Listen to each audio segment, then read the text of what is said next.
ना तो किराया मिल रहा उसको, ना कहीं स्टैंड मिल रहा। सब एक दूसरे पे तोहमत लगा रहे हैं, हमारे भले में कोई भी नहीं सोच रहा। डीसीपी को एफआईआर की। अब ये केजरीवाल सरकार आई है, ये भी हमें लूट रही है। रिक्शा वाले हो, चाहे टैक्सी वाले हो, चाहे मालवाहक वाले हो, टेम्पो वाले हो, रुपए की मदद नहीं करी इन्होंने। नमस्कार दोस्तों, मैं हूं आपका दोस्त आशु। आप देख रहे हैं आपका अपना यूट्यूब चैनल XYZ सब कुछ। तो दोस्तों, आजकल आपने देखा होगा दिल्ली के अंदर इलेक्शन का माहौल चल रहा है। MCD के इलेक्शन है दिल्ली के अंदर। तो दोस्तों, दिल्ली की तमाम जो ऑटो टैक्सी यूनियन है वो आज यहाँ पे आई हुई है और आज इनसे हम जानना चाहेंगे कि दिल्ली के अंदर जो MCD के इलेक्शन हो रहे हैं ये अपना और अपने ड्राइवर भाइयों का अधिकार, जो मत अधिकार है, वो किस किस को देंगे, ये आम आदमी पार्टी को या फिर BJP को। दोस्तों, आज सारा यहाँ पे क्लियर हो जाएगा। तो दोस्तों, हमारे साथ में अभी राजेंद्र सोनी जी मौजूद हैं। हमारे साथ में तमाम दिल्ली की जो तमाम ऑटो टैक्सी या टेम्पो यूनियन के जितने भी अध्यक्ष हैं, सेक्रेटरी हैं, सभी मौजूद हैं यहाँ पे। सभी से जानना चाहेंगे कि जो दिल्ली का इलेक्शन अभी हो रहा है, MCD का इलेक्शन, तो आप अपना जो मत है उसको किस पार्टी को तो हम कभी भी नहीं ये कहेंगे, क्या नाम है भाई, दिल्ली के ऑटो रिक्शा वाले हो, चाहे टैक्सी वाले हो, चाहे मालवाहक वाले हो, टेम्पो वाले हो, RTV वाले, किसी भी राजनीतिक पार्टी को तुम्हारा अधिकार बनता, तुम जिसको मर्जी वोट दो। जिस राजनीतिक पार्टियों ने तुम्हारा बेड़ा कर करा या सत्यानाश करा, उसको बाहर भगा दो बस। तो हमारे साथ में और भी साथी मौजूद हैं, उनसे जानने की कोशिश करेंगे जो अभी MCD का इलेक्शन चल रहा है, इसमें आप अपना मत अधिकार जो है किस पार्टी के लिए इस्तेमाल करेंगे और आप जो दिल्ली के तमाम ऑटो टैक्सी या टेम्पो ड्राइवर भाई हैं उनको क्या संदेश देना चाहेंगे कि किस पार्टी को वोट देना चाहिए। मैं तो ये कहता हूँ कि जब कांग्रेस की सरकार थी, जब अजय माकन परिवहन मंत्री थे, 18,000 का मीटर, 12,000 का मीटर, फिर 6,000 का मीटर, उसमें भी हमारे को लूटा। अब ये केजरीवाल सरकार आई है, ये भी हमें लूट रही है। 8 महीने हो गए, गैस आए दिन बढ़ती जा रही है। अभी ये फाइल, अभी वो फाइल, अब वो समिति बन गई 13 बंदों की। अब वो LG के पास फाइल दबा रखी है। कभी BJP कांग्रेस को तोहमत लगा रही, कांग्रेस केजरीवाल पे, सब एक दूसरे पे तोहमत लगा रहे हैं, हमारे भले में कोई भी नहीं सोच रहा। ये ऑटो वाले बिल्कुल काम का पिसते जा रहे हैं। तो अभी जो है इलेक्शन में आप क्या संदेश देना चाहेंगे, जो ऑटो टैक्सी ड्राइवर भाई हैं, किसका अपना जो मत है वो किस पार्टी को दें? वो जिसका जो मन करे दे। हम तो किसी ना या फिर जैसा कि अभी आपने सुना होगा टीवी के अंदर या चैनलों पे ये आजकल चला कि नोटा का प्रयोग करेंगे, यानी कि ना आम आदमी पार्टी को वोट देंगे ना ही BJP को देंगे, नोटा का इस्तेमाल करेंगे। नोटा को मत करो, जाओ ही मत वोट देने, फिर वो अपने आप ही नोटा फोटो। तो वोट देना तो जरूरी है, एक पार्टी को चुनना चाहिए और उसी का जो अपने जो भी अधिकार है उनसे मांगने चाहिए। हमारे साथ में और भी साथी मौजूद हैं, हम पहले इनका परिचय लेंगे, फिर आपसे जानना चाहेंगे कि आप बताइए कि दिल्ली के अंदर जो इलेक्शन का माहौल चल रहा है, आप अपने सदस्यों से, अपने मेंबरों से, अपने ऑटो ड्राइवर भाइयों से क्या कहना चाहेंगे कि किस पार्टी को वोट देना चाहिए? पहले अपना परिचय दीजिए सर। मेरा नाम रामशरण राजपूत है और मैं राष्ट्रीय राजधानी क्षेत्र पहिया चालक यूनियन का अध्यक्ष हूँ। मैं दिल्ली में ऑटो चालकों से यही अपील करना चाहता हूँ कि हमारे लिए ना केंद्र सरकार ने कोई अच्छा काम किया है। केंद्र सरकार ने ही सबसे ज़्यादा भारी भरकम जुर्माने हमारे पे लागू किए हैं और राज्य सरकार ने उनको तुरंत ही लागू कर दिया है। अगर केजरीवाल सरकार हमारे हित की बात करती, हमारे अगर हितैषी होती, क्योंकि ऑटो चालकों ने, टैक्सी चालकों ने, ट्रांसपोर्ट ने ही जो है यहाँ की सरकार इनकी केजरीवाल की बनाई थी कि ये हमारे लिए कुछ अच्छा करेगा।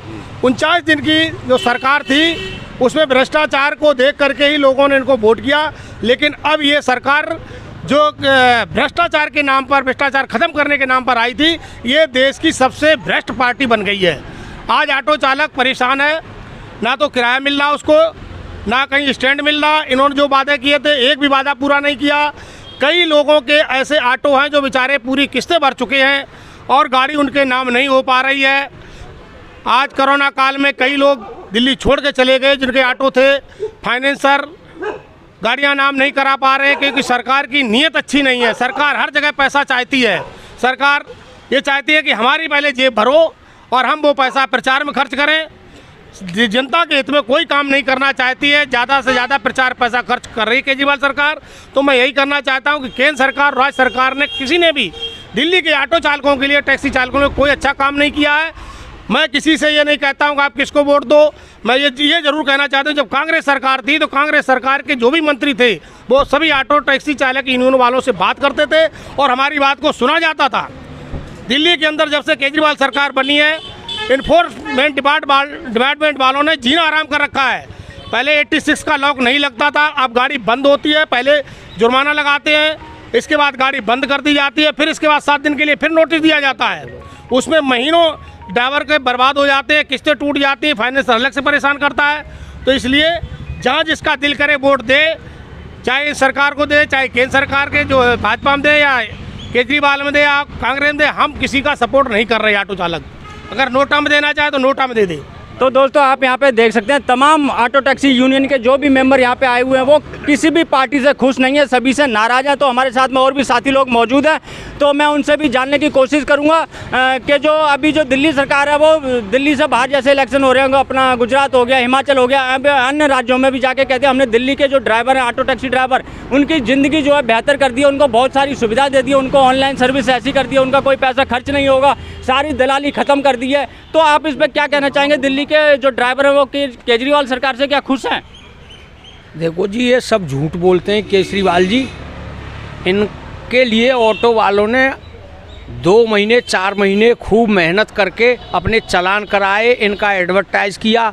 इन्होंने कहा हम ऑटो चालकों को महंगाई के हिसाब से हर वर्ष जो है बिना कहे इनको जो है किराया बढ़ा दिया जाएगा। तो किराया तो अभी बढ़ा तो दिया है, ये झूठ बोले हैं, ये किराया बढ़ा नहीं है।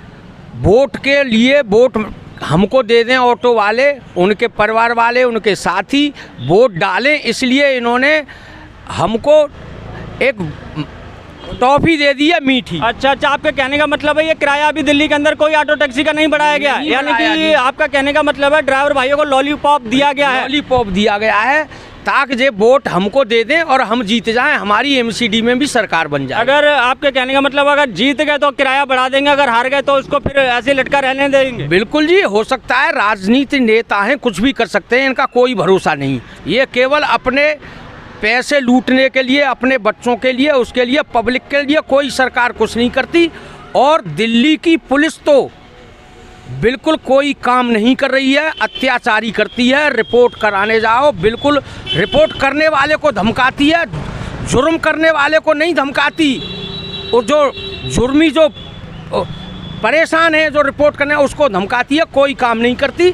और हमारे पास प्रूफ है, मैं खुद भी जो है दिल्ली सरकार के पास मैंने मधु विहार थाने में FIR कराई, DCP को FIR की, कमिश्नर को, दिल्ली कमिश्नर को FIR करी, LG साहब को FIR की उसकी, और प्रधानमंत्री जी को भी FIR कर दी, लेकिन पुलिस ने मेरी अभी तक एक बात भी नहीं सुनी। तो दोस्तों आपने यहाँ पे सुना, ना तो ये केजरीवाल सरकार से खुश है, ना ही जो केंद्र की सरकार है उससे खुश हैं। यहाँ तक कि इन्होंने कहा है कि हम दिल्ली में जो दिल्ली पुलिस है, चाहे वो ट्रैफिक पुलिस हो, चाहे दिल्ली पुलिस हो, उससे भी ये बहुत ज़्यादा नाराज़ है। तो हमारे साथ में मौजूद हैं आज़ादपुर से हमारे भाई। पहले आप अपना परिचय दीजिए, फिर दिल्ली सरकार के बारे में बताइए। दिल्ली सरकार ने क्या ड्राइवर भाइयों के हक के लिए काम किया है या फिर नहीं किया है? मेरा नाम नवीन कुमार है, मैं मंडी आज़ादपुर के अंदर कैशियर उसमें हूँ पोस्ट पे। देखो जी, सबसे पहले केजरीवाल सरकार 2015 में आते इन्होंने 10 साल पुरानी डीजल गाड़ियाँ बंद कर दी। उससे हम उभरे नहीं थे कि इन्होंने CNG पे लगातार रेट बढ़ाते जा रहे हैं। इन्होंने फिटनेस पे GPS इन्होंने लगा के अपना पर्सनल वो इन्होंने अपना अथॉरिटी बिठा के वो उसके लिए गाड़ी फिटनेस के लिए गाड़ी डिफ़िकल्ट कर दी है। दूसरा, गाड़ी ट्रांसफ़र करने के लिए OTP का बड़ा इसमें इशू बना दिया है कि OTP जो 10 साल पहले फ़ोन नंबर जिसके पास है उसका नहीं है आज, तो उसका जनरेट के लिए उसका गाड़ी ट्रांसफ़र नहीं हो पाती। दूसरी बात, ये हमारा कोरोना में हमने सुबह से सबसे पहले काम होता है लोडिंग गाड़ी का, सब्जी का, फ्रूट का, ब्रेड का, दूध का, हम पूरे कोरोना में सप्लाई करते रहे। पर उसका अंजाम क्या मिला? हमें एक रूट पे 10-12 हज़ार के चलान हमारे एक ही रूट पे आते रहे। ड्राइवर भाई अपने सेवा में भगदड़ करते रहे। उसका अंजाम पता लगा जब कोरोना का बाद में रिजल्ट निकला साल के एंड में, तो 2-2 लाख रुपए के एक गाड़ी के चलान थे। उसको भी देखा जाए तो लोडिंग गाड़ी के लिए दिन में इन्होंने नॉइंट्री इतनी बढ़ा दी है कि जिसका कि एरिया करेक्ट पॉइंट गाड़ी चलने का सिर्फ 5 घंटे का टाइम है हमारे पास। 5 घंटे में नई गाड़ी का हम कैसे किस्त उतारेंगे? ड्राइवर भाई रात को 11 बजे तक जाने के बाद में कहाँ माल उतार के आएगा? सुबह 7 बजे नॉइंट्री लग जाती है। दूसरा, उसमें हमारे अगेंस्ट में अब जो इलेक्ट्रॉनिक गाड़ी भी ला रहे हैं जिससे हम CNG से नहीं उभर पाए हैं। तो मेरा तो ये मानना है कि हम तो अपना गुस्सा जाहिर करने के लिए सिर्फ यही चाहते हैं, हम तो नोटा का इस्तेमाल करेंगे जी, ना तो हम किसी पार्टी के लिए कुछ नहीं कर सकते। तो दोस्तों हमारे सामने जो ऑटो रिक्शा संघ के महामंत्री राजेंद्र सोनी जी हैं, उनसे जानना चाहेंगे कि जैसे अभी भाई ने बताया कि आज़ादपुर टेम्पो यूनियन से है भाई, इन्होंने बताया कि हमें कोरोना काल में जो हमने गाड़ियां चलाई थी उनके ऊपर इनके 40-50, किसी के 100 चालान भेज दिए गए हैं, किसी के पास 50,000 का चालान आ गया, किसी का 1 लाख का चालान आ गया। इसके ऊपर आपका क्या विचार है? देखो, मेरा ये कहने का मतलब है, पूरे भारतवर्ष का मैं काम देखता हूँ ये ट्रांसपोर्ट का, कन्याकुमारी से कश्मीर तक।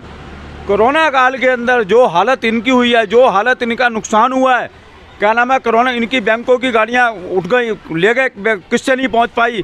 और उसके बाद इनका काम धंधे चौपट रहा है, चाहे वो बस वाला हो, चाहे ऑटो वाला हो, चाहे टेम्पू वाला हो, चाहे ये टैक्सी वाले हों। मेरे ख्याल मेरे जीवन के अंदर किसी सरकार ने इनकी मदद नहीं करी, कोई ऐसी इन्होंने वेलफेयर योजना नहीं बनाई इनके लिए, कोई कुछ नहीं करा। और दूसरे नंबर पे आ गया केजरीवाल दिल्ली का, इसने जो सत्यानाश करना था दिल्ली के अंदर ट्रांसपोर्टरों का वो उसने कर दिया है। हर एक तरह इसने भी कोई योजना लागू नहीं करी, लोग मर गए हमारे ऑटो रिक्शा वाले, टैक्सी ड्राइवर, कोरोना काल के अंदर सेवा करते हुए टेम्पू वाले, 1 रुपए की मदद नहीं करी इन्होंने। आज हम इनको किस हैसियत से वोट कहें, अपने लोगों को, ऑटो रिक्शा टैक्सी वालों को या टेम्पू वालों को भी इनको वोट दे दो। केजरीवाल जी का तो कहना ये है कि हमने कोरोना काल में ड्राइवर भाइयों को 5-5 हज़ार रुपए की सहायता राशि भी दी है। बताता हूँ ना, वो 5,000 रुपए की जो राशि मिली थी ना, वो थोड़े लोगों को मिली। क्या टेम्पू वालों को मिली? क्या बस ड्राइवरों को मिली? क्या टैक्सी ड्राइवरों को मिली? वो थोड़े लोगों को इन्होंने देकर ढंडोरा पीटिया मैंने 5-5। अरे आपने तो 5,000 रुपए देकर करोड़ों रुपए ले लिए ना, चलानों के नाम से, जुर्माना के नाम से। आप बार बार डंका खाते हो, मैंने 5,000 दे दिए, वो इनको कोई एहसान नहीं करा। वो गवर्नमेंट का पैसा था, हमारे लोगों का पैसा था, वो टैक्स का पैसा था, तुमने अपनी जेब से पैसा नहीं दिया। तो दोस्तों यहाँ पे आपने सभी को, जितने भी हमारे दिल्ली के ऑटो टैक्सी टेम्पो सभी प्रकार के यहाँ पे जो यूनियन के अध्यक्ष आए हुए थे, और इस समय ये ड्राइवर भाइयों को संदेश यही देना चाहते हैं कि तो दोस्तों इन्होंने फैसला आपके ऊपर छोड़ दिया, आप ड्राइवर हो, आप अपने मत का अधिकार उसी के लिए कीजिए जो आपको पार्टी अच्छी लगे, जिस पे आपको भरोसा हो और जो आपके आगे चल के मदद कर सके। तो दोस्तों इस वीडियो को करते हैं यहीं पे समाप्त, मिलते हैं किसी और जानकारी से भरपूर वीडियो में, तब तक के लिए जय हिंद, जय भारत।